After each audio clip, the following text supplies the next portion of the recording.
నాకు నాకు వచ్చిన మెసేజ్లు నిన్న కూడా మీ ఛానల్ అందరికీ చూపించానండి. వాళ్ళ పాపం ఇచ్చిదో సచ్చిదో తెలియదు కానీ అదేదో ₹5 50,000 లాగా ఏకంగా కోట్లే మాట్లాడుతున్నారు వాళ్ళు. ఆ కోట్ల రూపాయలు తప్ప ఇంకేమి తగ్గించి మాట్లాడట్లే మరి పాపం.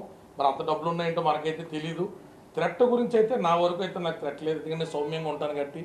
ఈ అమ్మాయి వరకు అయితే మాత్రం బెదిరింపులు అయితే కొనసాగుతూ ఉన్నాయి ఈ పిల్ల విషయంలో.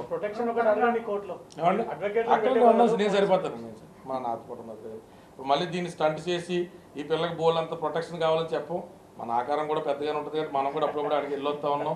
ఇప్పుడు అంత సరదా ఏదైనా ఉంటే అవతల వాళ్ళు ముంబై నుంచి వచ్చి తెలంగాణలో ఏదైనా క్రైమ్ కమిట్ చేసి వెళ్ళిపోగలుగుతారంటే వాళ్ళ ఓపిక వాళ్ళకి కూడా చెప్పి వాళ్ళ తరపు న్యాయవాదికి కూడా చెప్పాం. కొంతమంది మీడియా మిత్రులుగా రికార్డింగ్ కూడా వినిపించాం. వాళ్ళ పాపం వాళ్ళకి వచ్చిన హిందీలో మాడారు, మనకు వచ్చిరాని హిందీలో మనం కూడా జవాబు చెప్పాం. సో వాళ్ళు కూడా రమ్మని చెప్పాం, ఇన్వైట్ అడిగాం.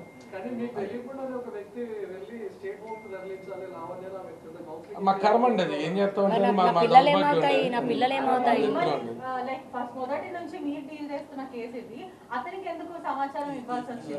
మా క్లయింట్ కొన్ని చర్యలు కొన్ని చేష్టలు అనేటువంటి వాటిని మేము ఏం చేయలేం కాబట్టి ఆవిడ అందరికీ మెసేజ్లు పెట్టిందండి. ఆ రకంగా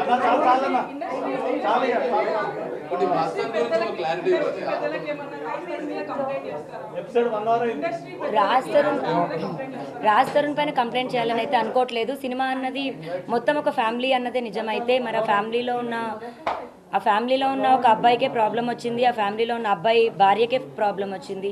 మరి ఆ కుటుంబంలో ఉన్న అమ్మాయికి ప్రాబ్లమ్ని సాల్వ్ చేయాలని కోరుకుంటున్నాను.